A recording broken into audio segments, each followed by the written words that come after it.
Hey, Michael. Who do we have Yes. on the show today? Well, today we have our guest voice actor, which is Matt Hill. Well, hey, Matt Hill. How are you doing? Hello? Hello? Is that, is anybody there? Hey, wait a minute. You sound familiar.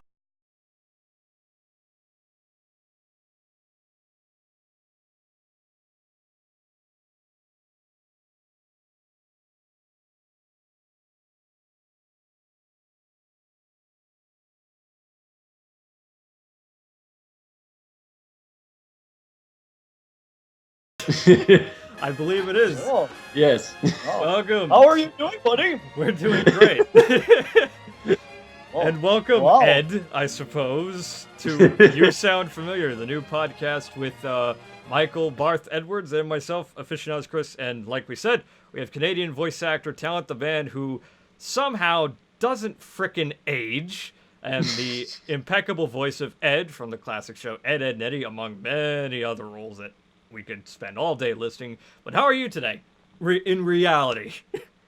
Gentlemen, in reality, it is so good to be here. It's so good Once to have again, you. I'm honored, or in Canada, we would spell on-houred because we put a You put the U in U there.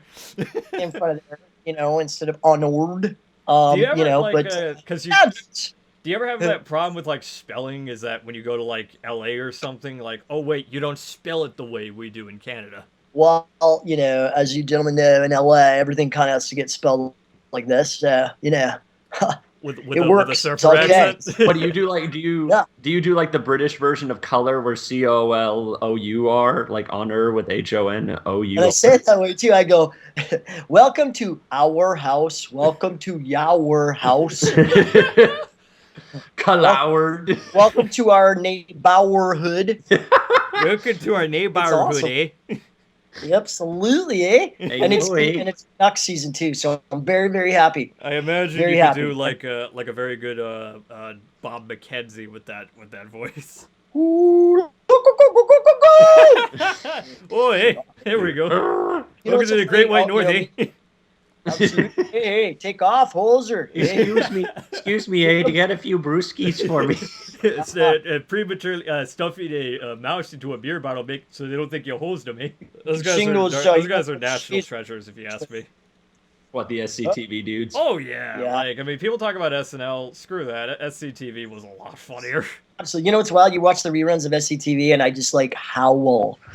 That's what W did. An OW howl. I think like It's a beautiful thing. at least here in America, I don't think there's a station that syndicates it, and DVDs are kind of scarce because of rights issues. So there aren't a whole lot of episodes out there, which is a shame. Bummer. Yeah, that's That's what the internet's that's for. that's for sure, man. Yeah. So, gentlemen, what's going on, man? You guys have been busy and doing your thing, and now we're Oh, I like, mean, absolutely. Like, We're it's it's talking to you awesome. again after a absolutely. long time. Well, I feel like it should be a good You thing guys- with like the new approach and the new podcast. Who do we want first? We want Matt Hill. Let's see. Who did we enjoy talking to? Matt Hill, Eric Bauza, Quentin Flynn. Eh, Seems That's right. appropriate. And not in that particular order, but every time that It's in people whatever say, order you like best. that is right. I am paying more money for this interview, so I get to be the top billing. hey, hey, hey, hey, hey. We never said you had to pay. He paid a whole toonie. It's totally, eh? But that's like a toonie and a half, eh? In America now. Come on. Yeah, I forgot about the conversion rate. That's right. Like, I think it's 30% today. we'll go with that. It always goes up and down like the stock market, but I will Absolutely. remember is that going with like the old podcast that we did when we first had Matt on. When Michael said we're gonna have Matt on his podcast, I go, holy crap, I owe a lot to Matt Hill. And because like I might have mentioned it, I don't remember, but like because what I do outside of this podcast I'm doing is that I'm usually a video critic or reviewer. So like Right. I do a lot of comedy stuff. I do a lot of voices, and right now I'm most well known as the as by a lot of people, professional voice actors, as the best Gilbert Gottfried impersonator. That's actually proven. That He's is done it actually for- proven by legit voice actors that I am the best Gilbert Gottfried. People who've actually worked for Gilbert Gottfried. I remember Trevor Duvall said like laughed his butt off Oh, when he that heard was it the great. first time. But like, I wouldn't do impressions or even care about voice actors for cartoons if I didn't catch Ed, Ed, and Eddy one day, and started. Wow. But specifically, I remember the very episode. It was the Mucky Boys episode. The Mucky Boys. Yes, the Mucky Boys episode, and I was like, I want to say 10 or 11, when I was watching it, and I was infatuated with the Ed character so much that I started mimicking him. So like, he would say lines in that episode like, "Oh, test the petting zoo," and I would go, "Oh, test the petting zoo," and that's what I would do. I would just mimic him, and then in school, I would just do the Ed voice. They go, "Do Ed. My name is Do Ed." And like, it's And all the kids are obviously it's not as good as Matt's, but like, you know, for a 10-year-old to do that voice, it was like mind blowing for a lot of school kids at the time. And But like, if you segue that through Gilbert Gottfried, dude, whoa, that would be like, you know, Ed with Gilbert Gottfried, dude, with could Matt you, Hill. like, what would Gilbert Gottfried say to Ed? I don't That know. is good. Yeah, what is this, like the 7th voice actor to say that? I think so. Yes. Hey, I didn't say it was great. I just said it was good. Hey, it's still better than bad, right? Oh, that's well. You know what's so funny? When at a convention that I went to a few years ago, this guy comes like I could you know when you could feel somebody coming into your zone. Yeah. And Yeah, I could feel this guy coming on, and I'm like, okay, this is gonna be a super fan. This guy is gonna rock. And he got probably 20 feet away, and he literally broke out into probably 10 minutes worth of Edisms.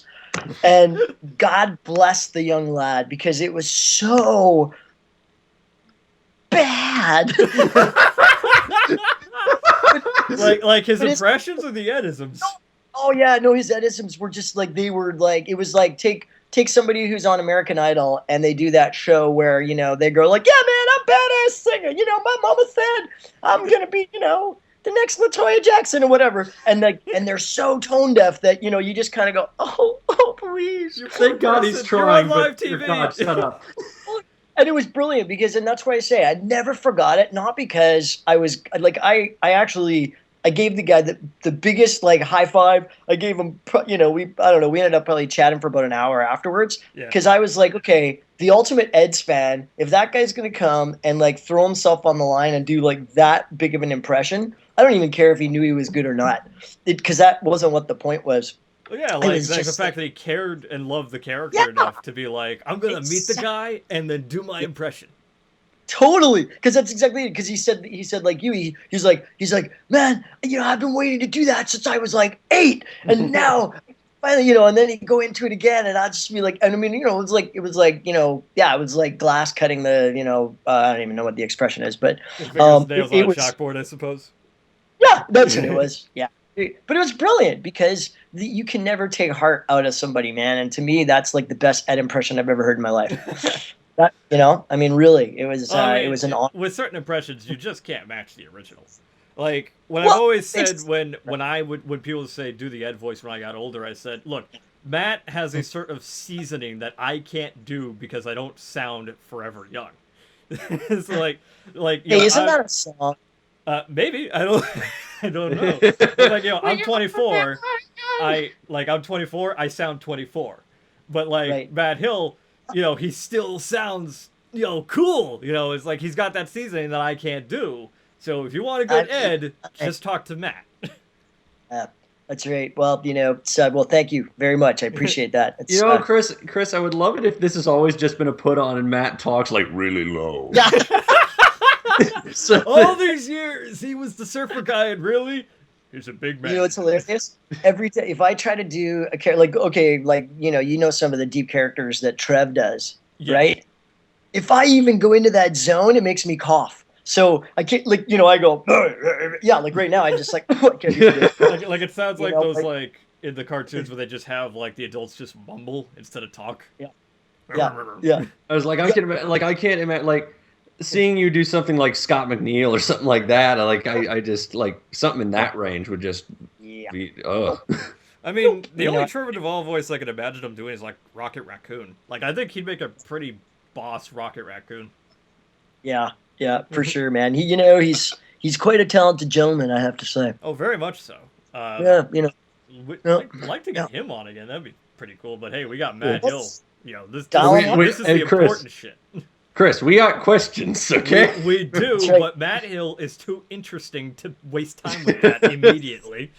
Thank you for moving it along with the Yes, Michael, You're a very good co-host. he's the professional one, I suppose. You I'm the got professional. I need to tell you when to shut up.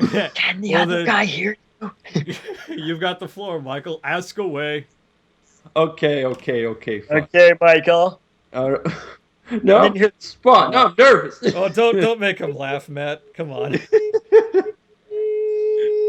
Okay, so I've been curious about the whole, like, I've heard something about you being in LA. Yep. Now, do you live there, or is that like, is it No, like a dual citizenship thing? I go back and forth. I have my visa to be able to have welcome passage between both countries. So it's it's good. It allows me to go to conventions and audition for projects down there and all that. Whereas like Trev has his green card, so that's just it's not citizenship, but it's it's kind of like you're landing in both countries. Whereas mine allows it for a certain period of time. So that's what I keep getting. Yeah, because I kept hearing that, but I never really ever saw you in any real LA things. Right. Well, Yeah. most of the stuff I've been doing is recording most of it in Canada. Just because most of it I got before I ended up getting my visa. So Don't you love that? Like when I ask the question, it kills the mood. I wouldn't say you killed the mood. I mean, you're. I mean, I'm a pro, but I'm more animated, I guess. Yeah, I'm animated too, but Yeah. it's just like when I ask the question, the whole call just goes quiet. Well, because it's serious. question. It's a fine question. I get to go back and forth between both countries. So I'm I consider myself one of the luckiest cats on the planet. I just Because love the way when you said you went back and forth. Like I could hear the you in there.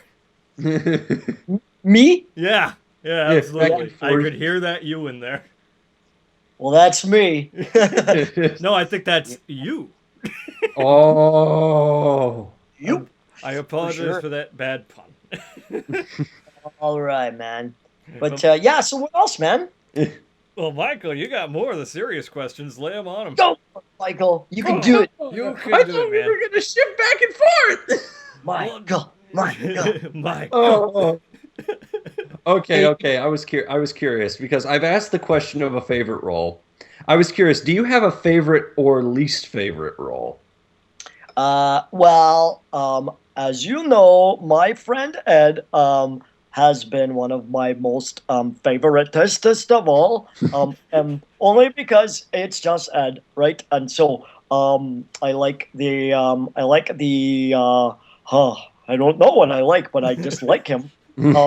But I like buttered toast and gravy, and I finally can tell you that one of the Kanker sisters I might have a little crush on, but I can't tell you who. Okay. Oh, man. Telling me so many Okay. years later, Ed. How dare you?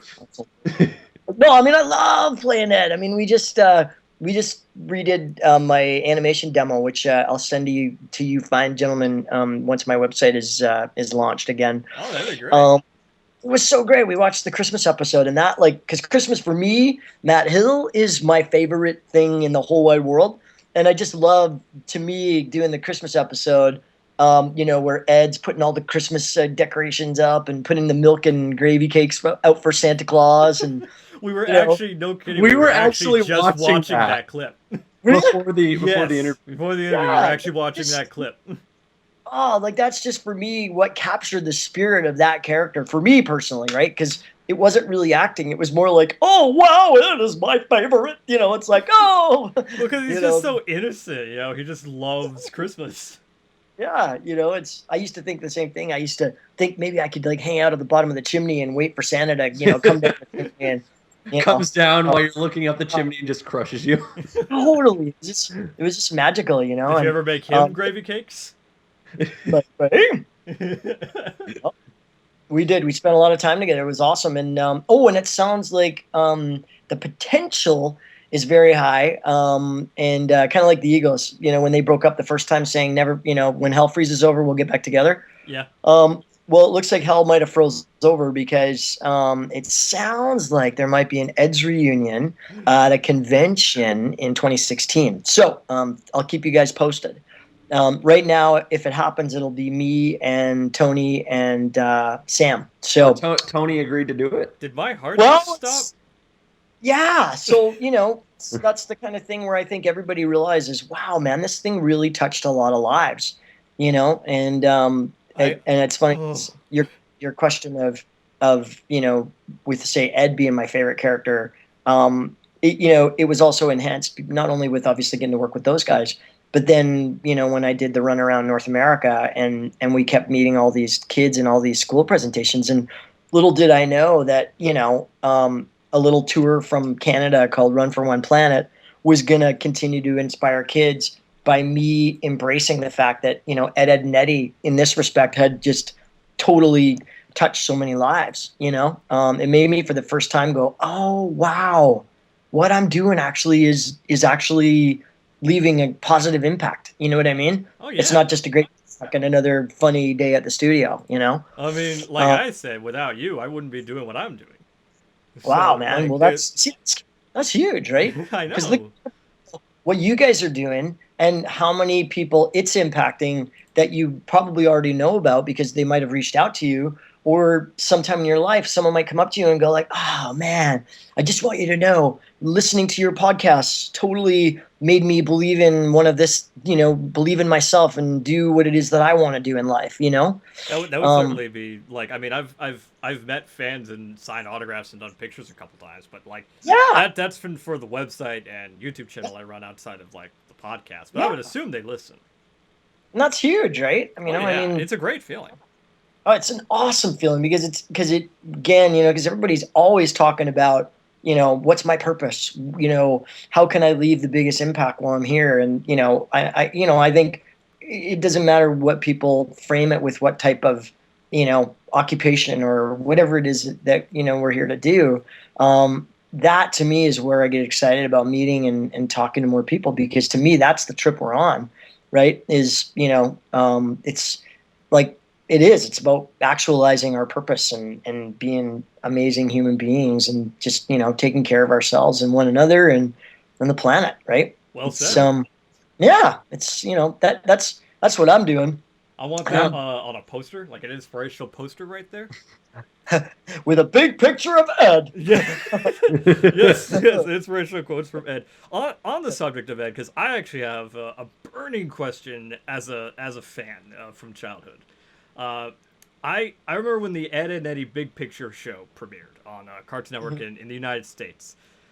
Considering it was essentially the big finale of the show and had a lot of emotional moments, like, were you aware when recording that it was going to be the end all be like the end of the show? Did you have like any emotions or any feelings about that? Well, I have no feelings. I think I've touched a nerve. What is this emotion you speak of? I'm not really picking up what you're slapping down, man. Yeah, no, you know it's interesting. I think we all knew, even though it hadn't been talked about. I was pretty sure that was going to be the last kick at the can, and you know, with the Edge in terms of in that way that we had been doing it. And you know, I don't think it's positive to sort of go into the, you know, like any specific situations or anything like that. But I just think that, you know, the one thing that I really respect about Danny, the creator, and you know, I think he kind of took his cue from Seinfeld. You know, going, let's go out while we're, you know, quote unquote, still being really creative and really, you know, on top of our game in many respects. You know, but it was interesting because just for timing, I know that I know he was really tired because that guy. I gotta say, from doing 8 seasons and all the movies that we did, it's the only show that still to this day we had like I think maybe out of 8 seasons and the movies, um, I probably had maybe 3 or 4 pickup sessions where we'd have to go back in and fix a line or change a word. And if we did, it was only because maybe the broadcaster said, Ed can't say poo, or like something like that. And so, and that's a big deal because that really proved to me again and again and again that Danny's vision of Ed, Ed and Eddy was freaking brilliant, like genius, and it was all Absolutely. inside, was inside his head, and that's where he wouldn't let a take go by until he heard it the way that he heard it in his head. I mean, sometimes in the studio, oh my God, the three of us would be like banging our heads against the wall, going like, what do you want? And often, it's interesting. I would find Ed's caricature by getting so frustrated because I wouldn't know what. Because like Danny would just go, no, haven't heard it yet, do it again, and I just I remember one that's actually how I got the job was I had no idea what this guy wanted, and we were all it was very clear that it was getting down to the wire because it was just the three Eds, for all these callbacks. And I was just like, and I did that noise. And then I just tapped the microphone, and I just said, oh, how do you get water from this thing here? As opposed to saying the other thing, which was like a swear, explanative, blah, blah, blah. And literally, I'll never forget it. Danny jumped up from his seat because he had his head in his hands and he went, that's Ed, do that. And that is Ed right there. And I was like, oh, how do you get water from that? And he was like, so, we would always return to that sort of well of, of innocence and creativity. That's what I loved about the show, and, and now it's funny you're saying what are some of my favorite ones now? And I got to tell you guys, doing Dino Trucks, I love that character, Tun Tun, because again, it's like it's me. It's kind of me on a little bit even more adrenaline. And I invite you to check out the show. It's on Netflix. We'll certainly be watching that after this. It's from DreamWorks Television, and they're just an amazing group of guys and gals to work with. They've entrusted me with this, the blue guy, his name is Tun Tun. Kind of talks like me. My bud Trek Ball's in it as well, so it's maybe you could get him back on because he could talk about that too because he plays a few characters on that. Oh yeah, absolutely. Now, I'm also curious if you want to answer. Do you have a least favorite role or a role you don't really care to talk about? Really, I don't want to talk about that role. No, I it's funny. There's a role, and it's funny. This is how much I disenjoyed it.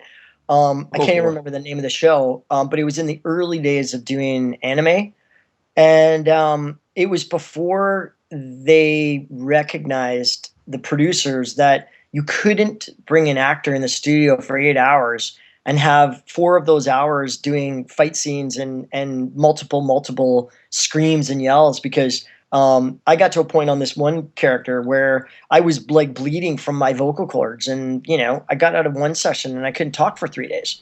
Jeez. And I made I was in there for 8 hours, but I only got paid as if I was in there for 4 because at that point they didn't consider screams and fight scenes as part of the dialogue. And it was insane, you guys. Now, I'm actually looking it up right now. Was it a show called Ronin Warriors? I don't know. It's I'm trying to find all the anime, the earliest anime. It's when you say screaming and fighting, it sounds like Dragon Ball Z, but I don't know if you were part of the Ocean dub. Yeah, I don't remember, but oh man, I was just I'd leave there bleeding, but I knew that for other actors it was the same thing, right? So in a way, it was a good thing because we all banded together as a group, and I guess when there was different negotiations and stuff happening, that was one of the big things that got changed, and that really did change a lot of it, which in the positive way, because okay, if your voice is bleeding and you can't talk, you're not really going to be able to do your job, you know. And so I think that also really set a good sort of, positive working environment, right? To be able to, just stay healthy and be, I mean, just to be able to take care of yourself, right? And, because I don't know about you guys, but, I didn't really feel like showing up for 8 hours of work, leaving injured, and then only getting paid because it was reflecting being only there for 4, right? Well, that's got to suck no matter what the job. My dad's an accountant, and those numbers don't add up to the marbles. I expected 8 digits. Exactly. Yeah. So, oh yeah, no, that's it kind of reminded me of being in my band in high school. I was like, I love doing this, but man, my voice hurts. Chris, you got a question? I do. Considering, I mean, let's be honest, Ninja Turtles is a hot thing again. And What's that? Ninja Turtles is a hot item again. You know what I thought you said? What did I say? I thought you said Hot Wheel girls. I'm like, oh, that's good. Is that a thing? Is that a thing? I have no idea. I was like, wow, Hot Wheel girls. I want to watch that. I'd watch that. I'd probably be interested in Hot Wheels if that were a thing. It's on Netflix right after Dino Cups. Matt Hill plays the lead. Played the lead Hot Wheel girl. It's like a Valley Girl with Matt Hill's voice. Oh, and God. I have big bosoms. So Ninja Turtles is a hot item again, as a property, new show, new movie, another new movie coming out, and you were in both the third Ninja Turtles movie and the Ninja Turtles Next Mutation. Both playing Raphael. Now, what we think is kind of ironic, me and Michael, is that of the Ninja Turtles, it seems like you'd be more fit for Michelangelo than Raphael. Because you've got like the surfer dude voice down to a T, which is kind of Michelangelo's trademark. So, like, did you originally audition for Michelangelo, or did you just get Raphael just by a traditional audition? Okay, for the movie, I didn't fit the suit, so they put me in Raphael. No, I'm just kidding. I was thinking I could go down a really slippery slope here, but no, I won't take you gentlemen down there. Is that like a turtle swamp pun right there? Yeah, exactly. My bum was a bit too big for Mikey's outfit, so they gave me Raphael. When I first did Raph for Turtles 3, it was obviously because, as you know, I was inside the suit. Yeah. So I auditioned as the actor in the suit, and at the time, they were wanting me, at least at the beginning, they said, we really want you to do the voice of Raph as well. Because at that point, the gentleman who voiced him for Turtles 2, I don't know what the deal was, but it just sounded like they were going to be open to wanting to, have the actor who played him also do the voice. And because I was a voice actor, they thought, oh, great, awesome. So we shot it, and then afterwards, I guess they came to terms with the gentleman who did it in, I guess 1 and 2. And so he did it, or no, I mean, I can't remember if he did the second one and the third one, or whether it was the first and the third one. I can't remember. I think the first actor did not come back for the second movie. Yeah, I think the second movie was a mostly new cast, if I'm not mistaken. Yeah, I'm pretty sure. And I think that might have had to do with the first cast going like, wait a second, this is a really big high earning movie, and yeah, I mean, who knows, right? I mean, I wasn't part of that, so that's I can't really speak on it. Yeah, it's neither here nor there. No, I mean it just would be happy gossip, and I have no idea what I'm talking about. But what it then turned out to be is they just said, sorry, unfortunately that's not open for you to do now. But then when Saban did Turtles: The Next Mutation, again they came back and said, hey, would you like to play Raph inside the suit? And we'd like you to do the voice as well. And so originally I was going to do it, but then, I don't know, I just started to really remember, did I really want to get inside the turtle suit again for... Got horrible flashbacks. It was, and don't get me wrong, it was such a cool experience, you guys. And again, look at this. I'm like another gift that keeps giving. I get to talk about this amazing experience like 25, 30 years later. And so I took it as, wow, what a gift that I had been given. But at the time I thought, you know what? why don't I give the best performance that I can to do the voice for Raph? And then in my eyes, it was like, okay, I've kind of like completed the character, because I was inside the suit, going, okay, and all I could hear in my head was servos moving and the, mouth and the eyes smashing together. And my puppeteer, Noel, who, God bless him, he's the best puppeteer on the planet. He's the puppeteer for Snuffleupagus. Oh, really? Well, he used to be, not anymore, but right.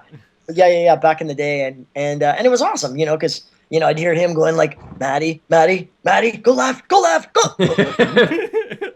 That was usually because he was warning me because I was gonna run into something, So you'd hear like this big. I could imagine like how, like, considering those suits, no matter which movie, like there had to be so much work put into, because you obviously can't see anything out of it. No, we were acting. It was like kabuki theater. We were in like a big, massive fat person suit, going like, okay, like we were acting blind, deaf, and dumb. I'm still curious as to how they did the fight scenes in those movies. Well, that was the brilliance of what they did with the live action stuff. To me, what I still think is better than any CGI you will ever produce is because, they had these world-class martial artists that were not only in the turtle suits, right? Because it took 3 of us to make this thing go. And that was the cool thing about it, was because they would choreograph all the big massive fight scenes, and then wherever Raph would have a line, coming in like, hey yo, banana, hey, forget about it, and then then it would go back into this big massive, almost like the Keystone Cops kind of thing, right? Yeah. And that was what I loved about shooting it, because I got then placed with the guy who played Michelangelo, the martial artist. He's a world-class Arnis, 8th degree black belt. His name is Shishir Inakalia. Little Filipino guy that kicked my ass. Single day that we trained, and it's because it was great, because then I kind of got a 6-month crash course in martial arts and training and all that sort of stuff. So it was a neat way to be able to then go into the turtle suit, right?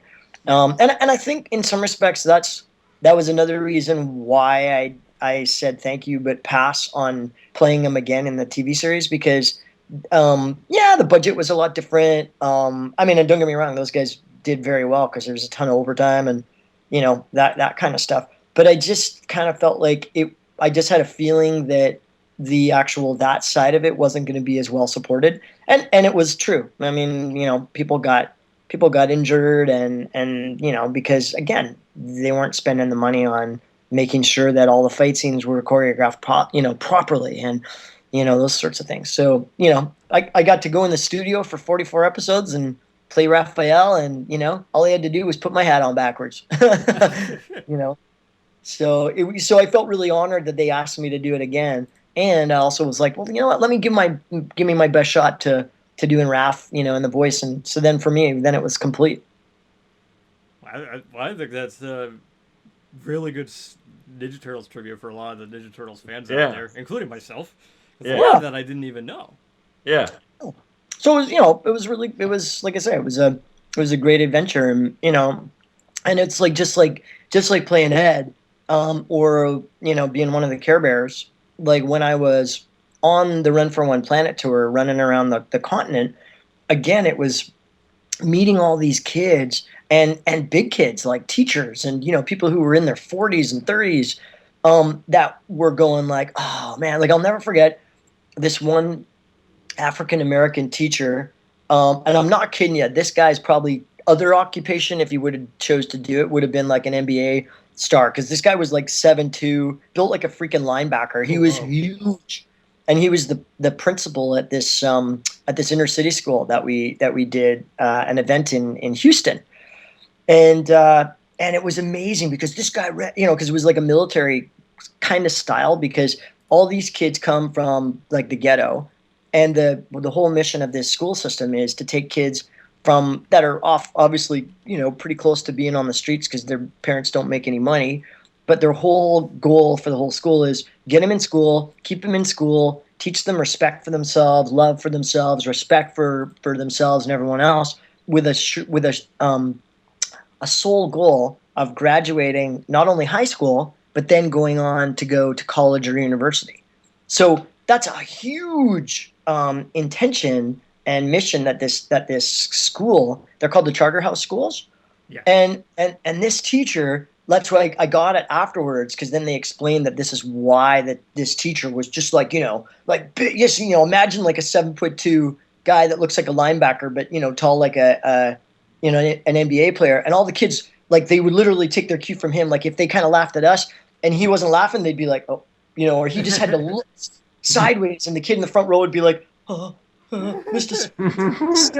But it was amazing because then, and so my partner Steph, who I did the run with, we kind of looked at each other in the beginning thinking like, oh boy, this is going to be quick. Let's do the event and get out of here, because we're going to, but as soon as I brought the cartoons into it, and then I brought Ed in, and then I was like, yo, Charter House School in Houston, how you doing? Right? And this whole school's like, ah! And I'll never forget, this big teacher goes from like, Mr. Serious, he's literally like, oh my God, man, yeah. And he's jumping up and down and trying to keep it cool at the same time. And then, and so imagine this guy doing this for our whole presentation. And then afterwards, the kids come up and would say thanks, and I'd sign autographs, and, I'd do all that with them. And this guy was in the line, and he got up to me, and it was amazing. He just, he goes, Mr. Hill, I just want to thank you because, because I'm like, wow, you really liked the Ninja Turtles, didn't you, brother? And he goes, yeah, man, the Ninja Turtles, and especially Raphael, helped me save my life because my daddy wasn't a very nice man. And he started to get a tear in his eyes. And he goes, but it was watching the Ninja Turtles and getting to feel like I wasn't an outsider and that I belonged, and that like this guy like Raphael and his brothers could help me actually create my own set of my code of conduct and my honor. And and he shared all this with me, and it was just like, that for me was one of the most powerful experiences I've ever had in really getting how powerful the medium is that I feel blessed and honored to be able to do, right?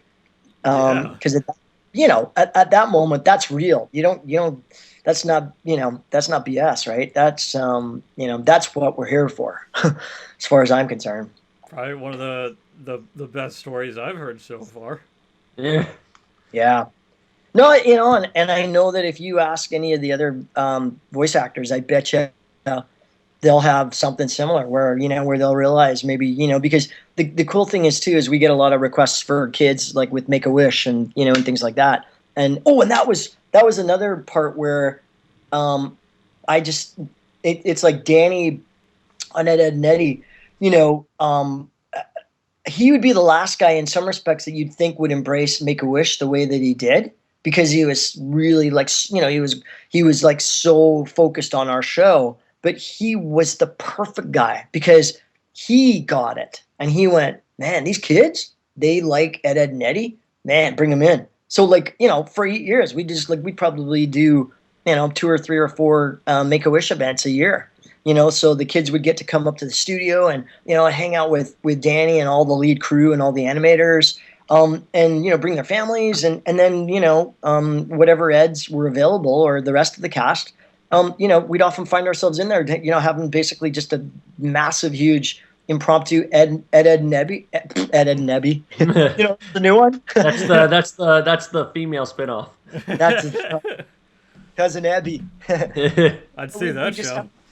Yeah, but we'd have these amazing experiences, right? And again, getting touched by these kids that are going, wow, okay, their parents tearing up saying that's all my kid wanted was for his wish. He wanted to meet Ed, and Eddy, or he wanted to meet, a canker sister, or, it's really, it's like humbling, Very much so. It sounds like Danny's a very just wonderful guy.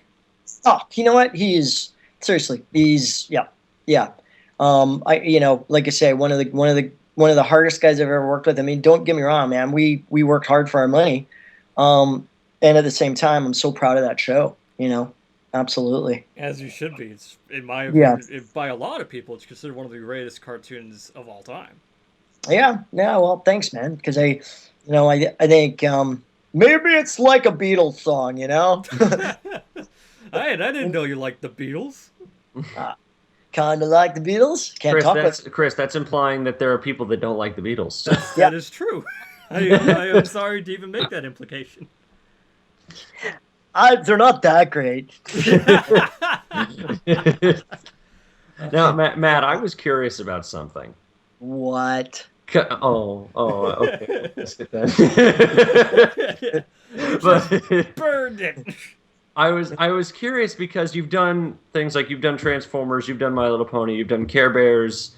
Now, did they ever tell you when you did those shows? Was it just like, go back and watch some of the older stuff to get a feel for it or something, or was it just like, Not at all. this is like a new thing, like Yeah. you just? So it Yeah. wasn't like go watch Care Bears.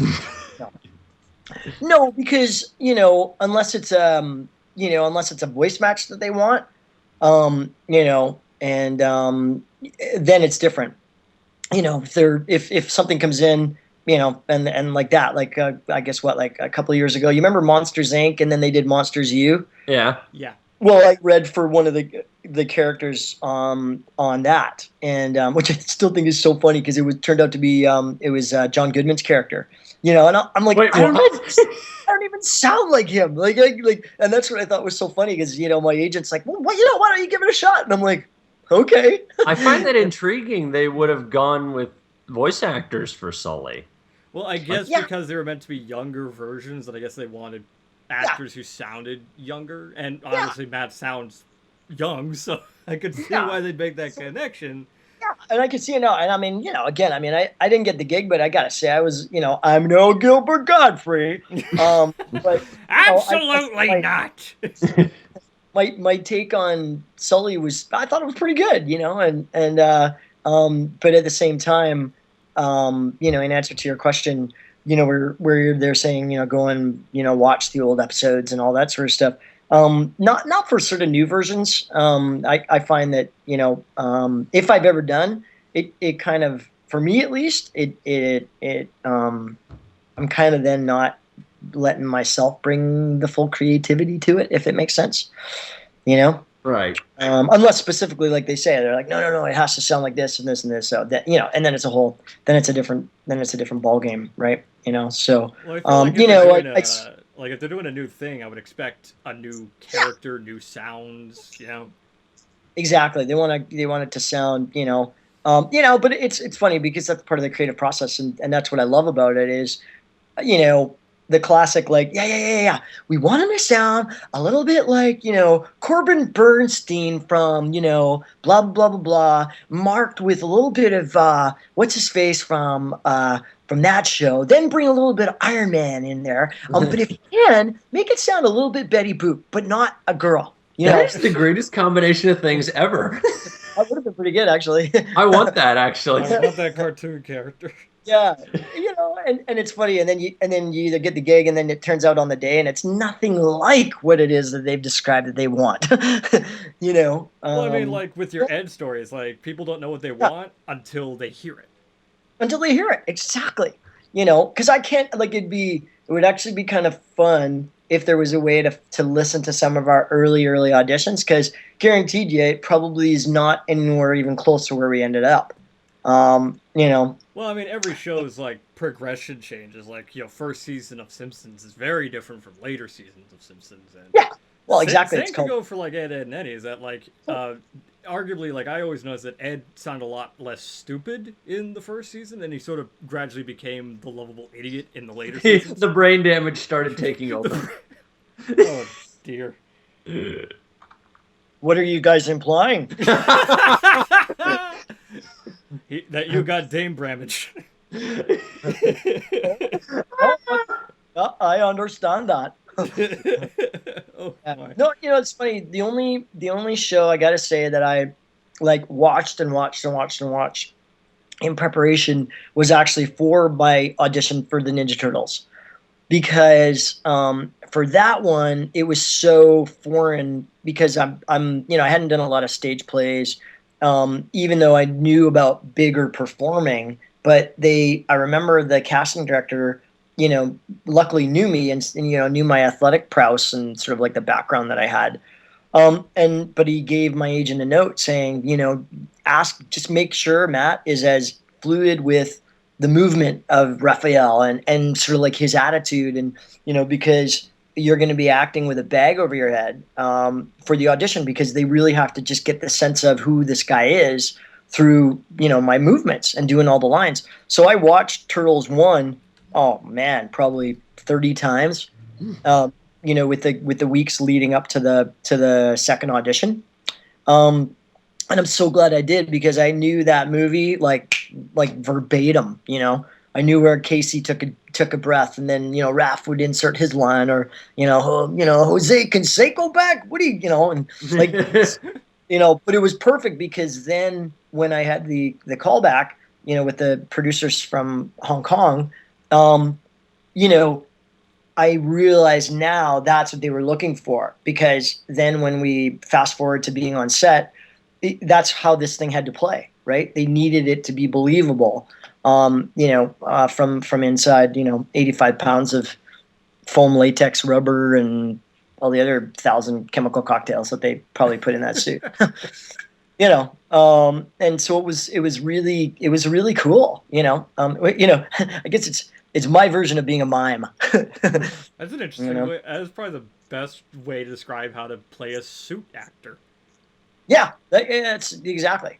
And that's where, again, maybe you can never go back. I have no idea. But every time a new Turtles movie comes back, I always think, man, imagine if they trusted today's technology, and also what they already knew from making a really kick-ass suit, and then also the way that they could do the animatronics and the that I don't know, I just think that would be absolutely amazing, to do another, I guess I hate to this is kind of funny to say this, but like a classic Ninja Turtles movie, right? I think it's considered classic by now. Yeah, I'd say so. What do you got to be, 25? Yeah. Yeah, 25 this year. Yeah, it came out. Yeah, I think so. I mean, 1990, I think. I mean, screw everybody. The 90s Ninja Turtles movie is a great movie. Yeah, I didn't see it until last year. That's a fun movie. Oh hell yeah! I have the Blu-ray box set of all the friggin' films. Yeah. So it's good, that way, and but at the same time, like I said at the beginning, I prefaced, it's like sometimes you can't go back, right? Because you just gotta, you just gotta move forward, right? Yeah. That's all we can do. Out with the old right? and with the new, as the industry says. That's right. We're never looking for new people. We're always looking for new people. So and the older you get, the more we're not gonna pick you. Well, I would actually beg to differ on that one. But at the same time, I know what you mean. It's because even as a voice actor, and an actor, I've always had to continue to recreate myself, even if it means exploring the voices that I've done the best and that I get hired for lots. It's about elevating. Like it's funny because I listen to some of the stuff I'm doing on dyno trucks right now, and he's this big surfer, adrenaline junkie. I say woohoo about 100 times an episode, and it's so much fun. But I listen to it and I go, wow, I could not have played this character 25 years ago. I didn't trust my acting chops. My acting chops weren't developed that much 25 years ago. It's like because I've been watching some of the very first cartoon I ever did was Captain Nintendo. And Captain N. We found some of the episodes, and it's okay. I'm proud of the journey that I've taken. But I was horrible in that. Like, I listened to because I didn't know what I was doing. Sure, I'm glad I sounded young and this and that, but I didn't trust that, I could sort of like maybe change the line a bit, or, like talk about a flat performance. I don't know, like either people are going to be like, yeah, he hates it, or, oh, he hates it. Like that show is so split with people. has always been kind of that split show, isn't it? Like, there's people that like it ironically and people that don't like it. I like it because I just had fun with it, man. Exactly. And that's what I think is, again, it just shows, we can never, what's the word? You just got to move forward and know that we're all going to evolve. Oh, yeah. I mean, I'm not going to judge it. I mean, I will admit I don't think it's the best show, but the voice works great. Yeah. For the time. I mean, I still don't know how the hell they got Levi Stubbs. Yeah. To do Mother Brain.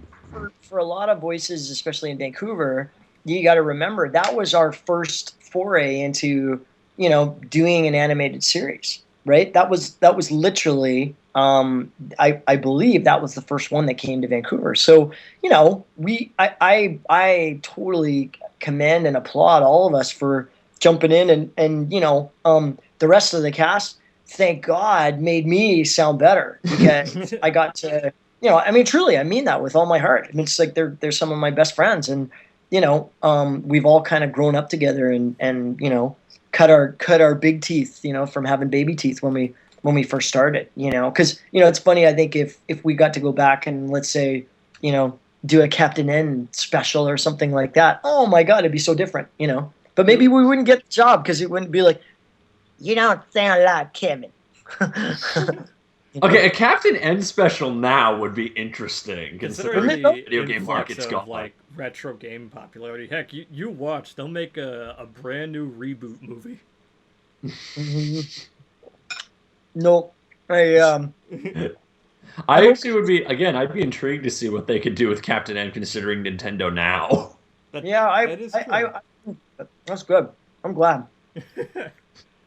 But it's funny because you listen to I betcha even some of our most favorite artists, or bands or whatever, you listen to their first demos and it's the same thing, right? It's like they'll listen to it and they'd be like, oh wow. That was rough. But there's a spark in there. There's a something, right? Yeah. And I believe that's it. It was the same thing. Again, I can only share my own experience, and it was more really looking at my own performance and going like, oh, woohoo.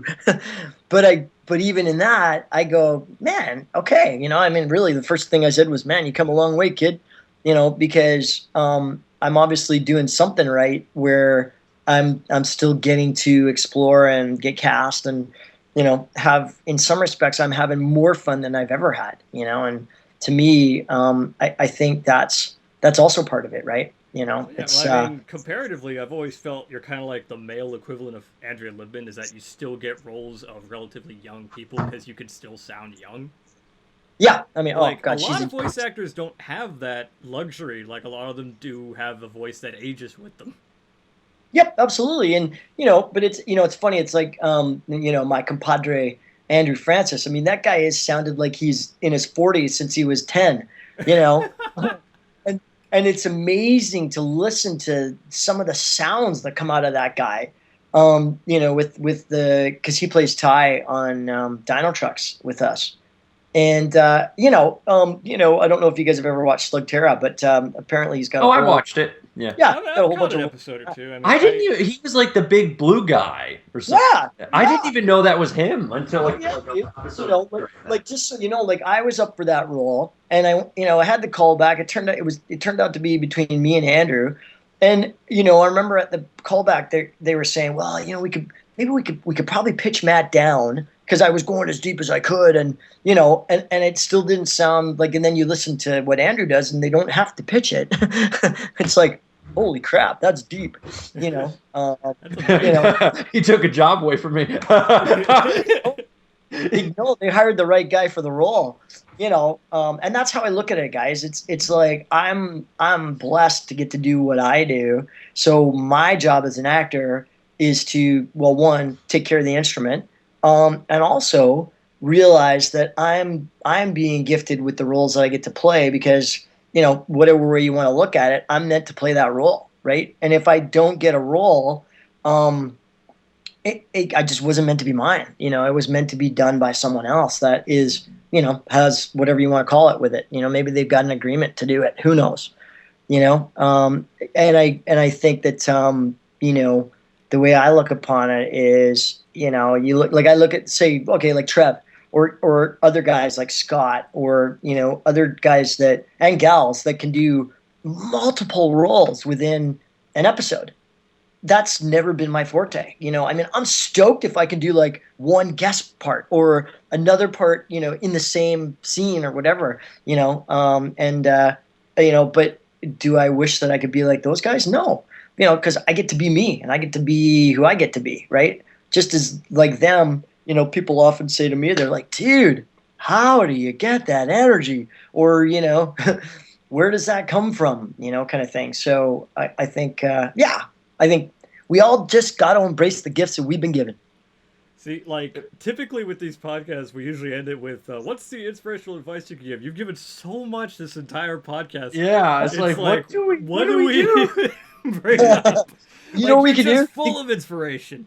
You guys could sing a Matt Hill's and Ed's top 10 snippets of inspiration. Like we'll just like cut together everything you said and just rank it. What, the first one from Ed would be hug a chicken. and then you know, and then mine would be like, be good to your neighbor or neighbor, right? Both, right? and then Ed's second one would be kick my feet. Can we do a top 10 with Ed right now? Oh, God. Hug a canker. If we do a top 10, I'm gonna be laughing through the entire podcast. Oh my goodness. Be like Wolf. You know. Oh, totally. But yeah, I mean, but you know, this is the ultimate though, isn't it? Right, fellas? It's like, you know, look what we get to do. It's, we get to talk to Ed. I mean, Matt Hill. Oh, yeah. Yeah, exactly. And it's Remembrance Day tomorrow here in Canada, so we're you know, remembering our soldiers. That so it's like a Veterans Day kind of. Yeah, that's what we have. Yeah, it's our version of Veterans Day, because your guys is in September. I think so. Yeah. I think so. Yeah. So it's you know, and again, it's so funny, you know, and every Remembrance Day, it's like, because, you know, I was the fourth of a sort of big gap between all the kids in our family. So, you know, my parents were both in their 50s when I was born, and my poor parents. You know, I'm a month early. I took about 20 minutes to be born when, you know, my mom, God bless her, you know, but she said I kept them young because I came out of the gate with a mission, and I just had this energy and this spirit, you know, and but I really do. It's like on Remembrance Day, I thank all the people around the world that, you know, truly, when we look around us in our world, whether, you know, and again, I don't get into the war subject, but I just mean that, you know, I'm just really grateful, you know, that all those things had to happen for whatever reason for us to have, you know, a great life that we have. You know, I think it's our job to maybe not recreate, you know, conflicts and things like that. You know, I kind of take Mother Teresa's thing, you know, don't invite me to a war rally, invite me to a rally for peace. And, you know, I think, you know, to me, that's how we're going to get through this next period, right? Is everybody just come together. I like that. I think that's a good send-off. We will end this podcast on a Beatles song. Come together. As sung by Ed. Over me. Oh my God. You got your sunshine. You got toe jam football. Oh, I like toe jam. Jube eye drops. Oh yes, jubes. Oh, that's good. Roly poly. Oh, what is roly poly? Sounds fun though. He's got feet down below his knees. You're gonna kill me, man. Oh God, Gentlemen, it's been a pleasure. Oh, it's been great having you. You have been an absolute thrill and a delight. Rock on, gentlemen, and yeah, keep doing what you do, and you know, hit me up next time you want to yak, and maybe you are still on the top. Like wow, like You'll be like our Andy Richter. We'll just get you whatever we want. Well, how about this? I'm going to throw it out there because I really do believe that this Ed's reunion is going to happen. So maybe the next time we chat, it'll be because I reach out and say, "Hey, gentlemen, would you like to talk to Double D and Eddy?" And Oh Ed? God, yes, Matt. If you could do that, first of all, I'll have a heart attack. Sam, or if you could get Sam, I think we'd die. Oh yeah. Well, no. especially So honestly, Eddy. I'll make it my intention that it'll either be me and Sam next time because I know he'd be in for sure, yeah. or I can try and get the three of us because boy, that would be special too. Oh God, if we can get all three of you, I think that'd be like a first on the internet, probably. We Yes, could it have would. a world premiere. Oh God, that Yeah, would be no. great. Please keep us in the loop with that. You'll give Yes, me a heart please, attack keep us in doing the loop so. with that. Yeah, no, definitely I will because, like I said, you know, the mood is positive for a reunion to happen. So you know, it might be a little more appropriate when that's you know, if that does become for sure. Yeah. Then I think that would make a lot of sense. You don't know how many years I've been waiting for such a thing to happen, but we don't want to Brilliant. keep you any longer, sir. Thank you again so much for being on the new podcast and actually talking to us. Talking that to a what we've couple of been nerds. Wow. We've been talking. Well, I'm a nerd too. I just don't have glasses, but that's okay. Thank you so Thanks, much, gentlemen. man. Have a good Yeah, day. absolutely. Hey, Yeah, you too. adios, dude. Kick my feet.